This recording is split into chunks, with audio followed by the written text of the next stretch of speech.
Start. అయితే దీన్ని ఈరోజు మేము మార్నింగ్ వచ్చి చెక్ చేయగా దాదాపుగా ఇందులో మనకి ఒక అంగుళన్నర లోతులోనే మనకి ఈ హార్డ్వుడ్ అనేది కనపడింది. అంటే ఈ చెట్టు వచ్చేసి సుమారుగా మనకి ఒక 10 నుండి 12 సంవత్సరాలు ఉండదన్న ఒక అంచనాతో దీన్ని ఈరోజు మేము చెక్ చేయడం జరిగింది.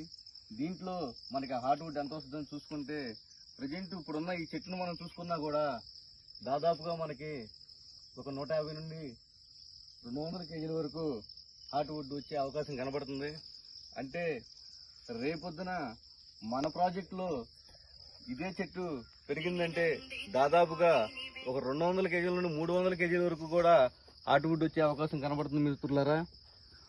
ఎందుకంటే ఇటు ఎటువంటి పోషణ లేకుండా ఒక రైతు తన గట్ల మీద పెట్టేసి అలా వదిలేసిన మొక్కలే ఈరోజు ఈ విధంగా హార్డ్వుడ్ అనేది మనకు కనబడుతుందంటే మన నవ్యసాయి ప్రాజెక్టులో మనం పెంచే మొక్కలు, మన పోషణ చేస్తా పెంచే మొక్కలకి ఇంకా ఎంత హార్డ్వుడ్ వస్తుంది అనేది మీరు అందరూ కూడా ఆలోచించుకోవాల్సిన అవసరం ఉంది మిత్రులారా. అందుకే ఇది లైవ్లో ఈరోజు మీకు చూపిస్తున్నాం కాబట్టి మీ అందరూ కూడా ఈ వీడియోని మీ కస్టమర్లకు కూడా చూపించి మన నవ్యసాయి ప్రాజెక్టులో పెట్టుబడి పెడితే రేపు రాబోయే రోజుల్లో ఈ విధంగా రిటర్న్స్ ఉన్నాయి అనే విధంగా మీ అందరూ కూడా చెప్పాలని కోరుకుంటూ సెలవు తీసుకుంటాను.